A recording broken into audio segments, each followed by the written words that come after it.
the optics from like an outsider standpoint of like who should be getting cards. There's the history. There's the, you know, how much are they scratching your back? How much do you want to scratch their back? It's business. It's business, guys. It's not as simple as like, well, I placed an order, so I should get it. And this is the kind of stuff that consumers can't and shouldn't have to care about. But at the end of the day, if you want to understand what's going on, you sort of have to. What do you want me to tell you? I mean, yeah, those are going to be the things that you are suddenly concerned with now that these numbers were published. Yep. I wonder how their orders are going to get filled after publishing this information. Probably not too great. Do you want a pro tip, by the way, guys? If you want to get a card, one of the best ways to get one is instead of queuing up for a SKU that already exists, wait for a new launch of like Asus is doing a Gundam edition card, for example. You will pay more, but it'll cost you less than scalping one of the other ones on eBay, and you will probably get, you know, a brand new card with a warranty from a retailer versus having to wait for it. So waiting around for like a Kingpin edition or FTW 76 Super Clock plus KO, whatever their stupid suffixes are now over at EVGA. So if you wait around for a new SKU launch, typically if I'm in Asus or an EVGA or Gigabyte or whatever, I'm squirreling away enough GPUs so that I can do a launch, even though I know that it's going to sell it right away. And I saw people just order like the wrong SKU and just sit in the queue like forever, especially if it's an entry-level one. Because if I'm an EVGA, you know, what's my higher priority? I want to fill every customer order, and I will eventually fill your order, I promise.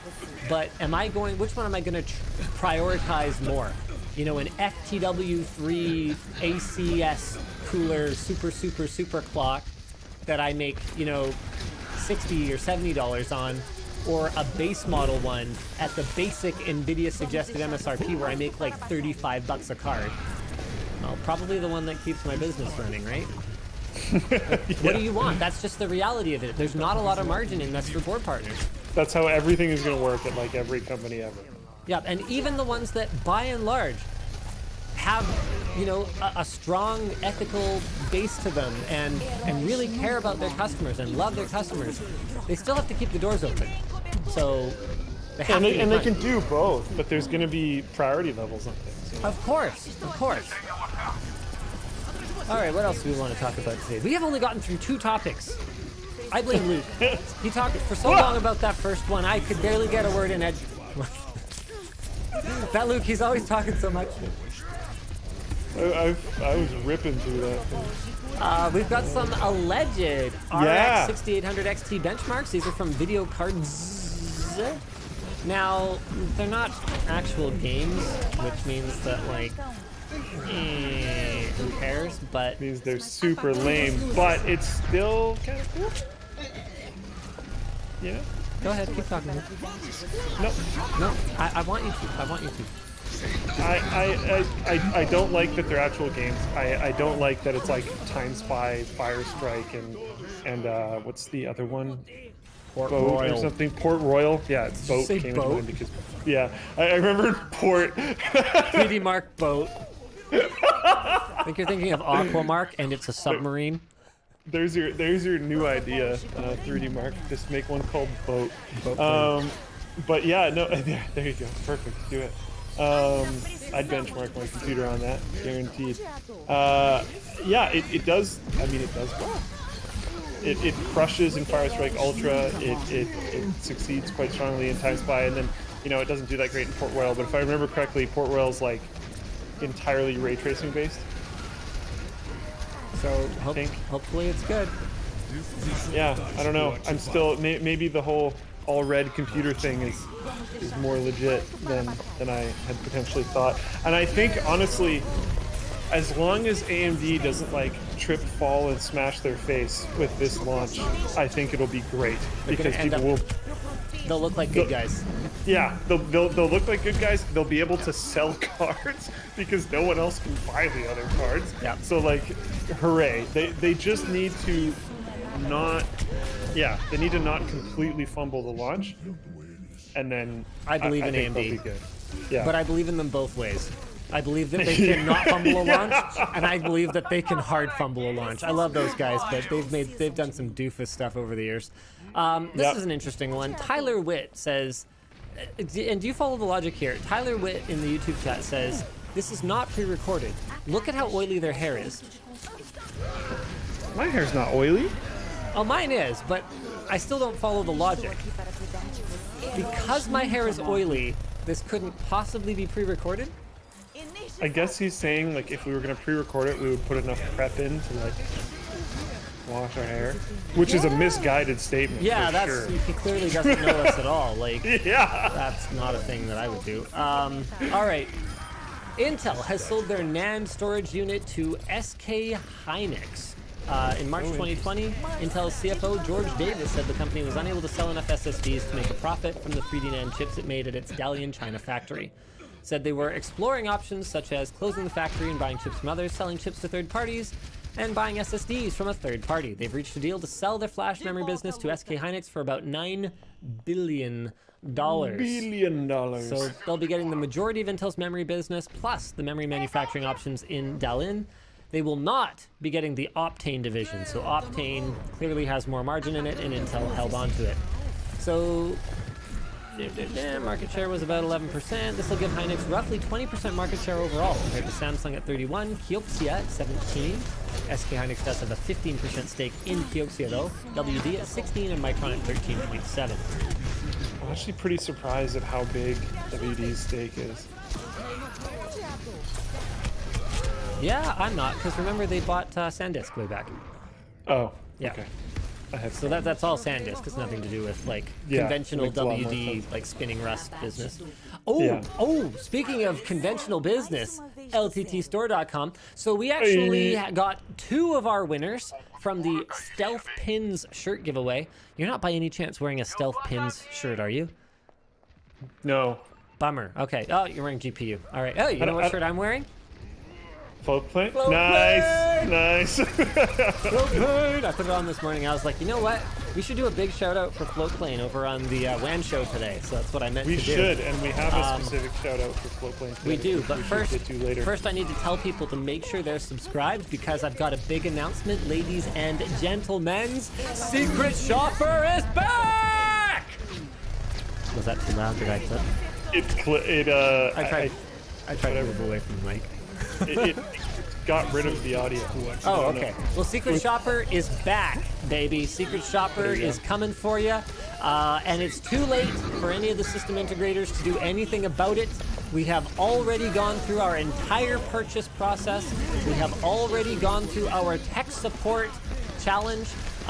The system integrators that are included this year are iBuyPower, CyberPower, Dell, HP, Maingear, and Origin PC. So we are going to see what, if anything, these system builders have learned in the last 2 years. Let me tell you right away, spoiler alert, some of them learned a lot, some of them learned a whole lot of nothing. Some of them got worse, which is shocking considering which ones got worse. So you are going to see those videos early over on floatplane.com. Not to mention that we've got, yeah, that's right, we're going to have them windowed. So they're going to be coming probably sometime in the next couple of few weeks here or so. Jake's been hard at work on this season. I am going to be Agent 006.9. We are going for a Bond theme this year. David and Jake have been hard at work making it fun. So I posted a very small teaser a while back on social media of like a poker table. So like that's one of the sets for it. We're doing like a casino kind of Casino Royale thing. style. Yeah. So it's going to be a lot of fun. I take it you guys are done filming. We are done filming. Yeah. Well, we're not done filming. We're not done filming the like. We've done the whole benchmark- ordering process. The whole ordering and tech support process. So Cool, yeah. it's too late for any of these system integrators to have any say Good. in what happens or to, beef up their phone lines or anything because they know secret shoppers happen. It's been so long, I guarantee you some of them like totally got complacent. Anyway, so yeah, guys, get subscribed on Floatplane, early access when we get to it, and also some like exclusive behind the scenes stuff. You know what the funny part is about the secret shopper part? Yeah. I haven't talked about you guys doing that in a long time, but in the last 2 weeks, I have had 2 people talk to me and be like, I know, but I'm not going to build it myself. Also, I want a 3000 series, and this is a pretty decent way to get one, etc., etc., etc. I'm doing a pre-build. Do you have any suggestions? And I've linked them the Secret Shopper series. I've been like, it's a little out of date, but you should still like check this out. And now you're updating it. That's fantastic. Yep. We've been meaning to do it we meant to make it an annual thing, so it clearly took us a hot minute to get to that. But Derby Smith asks, can we get a Floatplane shirt? When we get the Creator Warehouse and Floatplane integration working, we will totally be able to do like little exclusive merch drops and stuff. No. Yeah, we'll be able to do that, but right now we're just not set up for it. So yeah, sorry about that. We will though. Right, so the other thing I wanted to say, stealth pins. So our CPU stealth pins shirt on lttstore.com, where, let me just I'll just pull it up here. This one right here. There are a handful of these out there. So see how there's kind of like an LTT logo in the pins? There are 3 of these out there that do not say LTT. If you got one of them, you won a gaming system. All you got to do is reach out to the LTT store support, prove to them that you got one that doesn't say LTT, and they're going to know what it says, so you're not going to be able to fake it with Photoshop. And you will get a Corsair Vengeance gaming PC equipped with a Core i7 10850K, RTX 3080, 32 gigs of memory, a 1 terabyte M.2 with 2 terabytes of spinning Rust. So 2 of them have been claimed, but 1 of them is still out there. So if you bought a Stealth Pin CPU shirt, guys, let's go, boys. Go check your shirt. Don't wait. Just run. Go look at it now. See if it says LT. Not misprints, by the way. Sorry, misprints. You guys, you paid half price for your shirt, but there were no prize ones mixed in.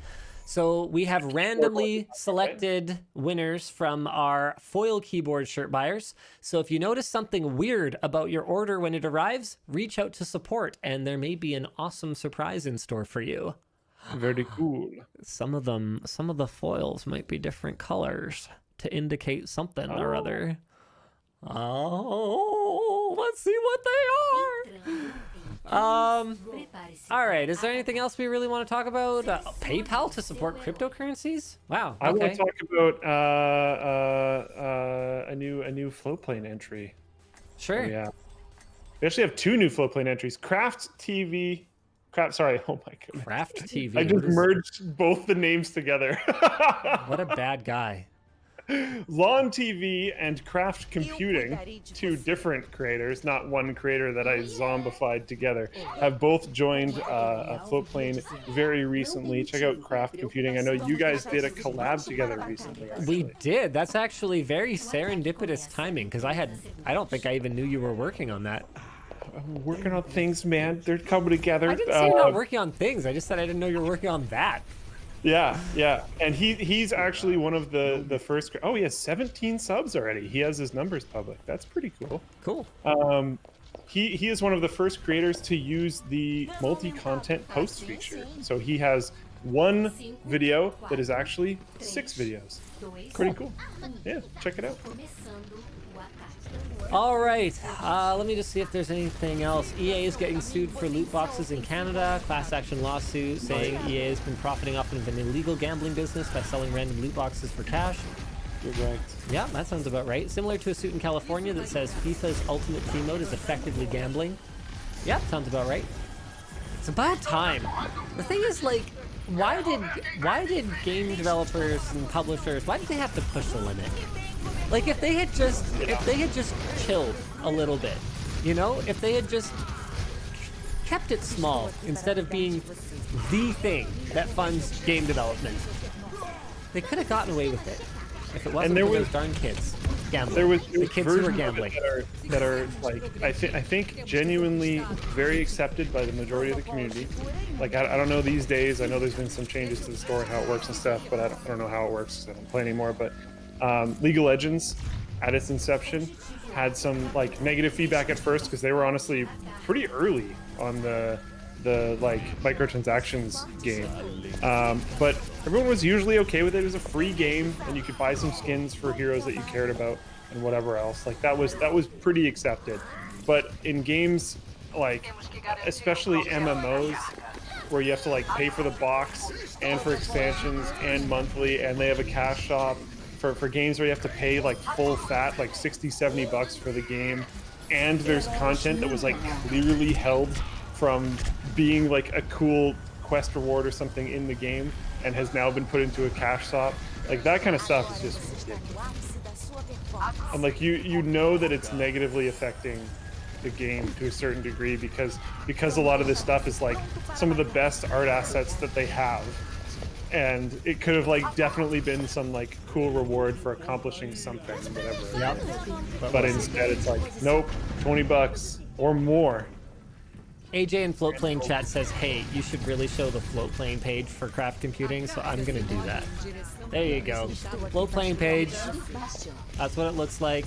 Got the subscribers up in there, got the tiers over in there. There you go. That's what that's supposed to look like. Hey, there you go, AJ. Sorry about that. All right. Yeah, getting Man Designs McBroken, a site that displays all the broken ice cream machines in all McDonald's. A site that shows you where McDonald's ice cream machines are broken, so you don't accidentally go to one that has a broken thing. Interesting. So the developer Rashik Zahid came up with McBroken after realizing that the online order site can be used to determine if their ice cream machine is working or not. If you can't order a cone, it's broken. He then exploited that flaw and wrote a bot that tries to order an ice cream cone at every McDonald's in the USA and reports back onto a map. That is hilarious. This comes after much trial and error. Initially, he created an API that attempted to add a McSunday from every McDonald's location to its cart once every minute, and the app figured out what he was up to and blocked him. He then determined he can make an API call, sorry. He then determined that he can make an API call every 30 minutes undetected. So he now has a bot that can tell the real-time ice cream status twice an hour. That's hilarious.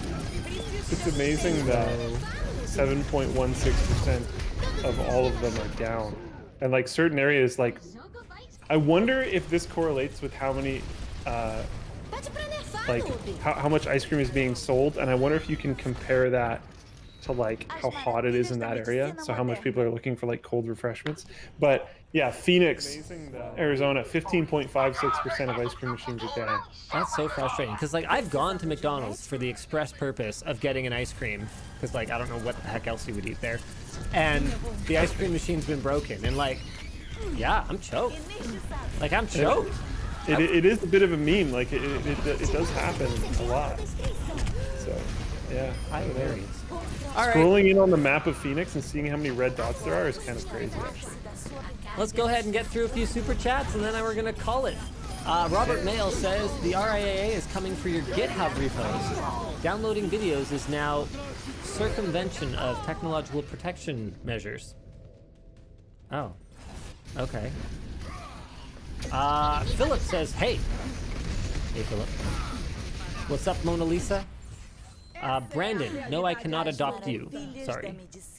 Andre says, the first time I catch WAN Show live at almost 3 a.m. here in Italy. Well, you've probably gone to bed now by the time I read your super chat. Sorry about that. Daniel Woods says, message retracted. Way to go, Daniel. Nice. Yeah, still read your thing anyway. Worth it. Janko Flex says, up in the middle of the night here in Sweden with my 4-day-old son. He seems to like the show as well as his older sister. Keep it up. You are my daughter's favorite YouTube star. All right, thank you. Nice. Nader, I love that Twitch streamers are trying to say they're promoting the songs and saying the NCA is a group of people, not a law.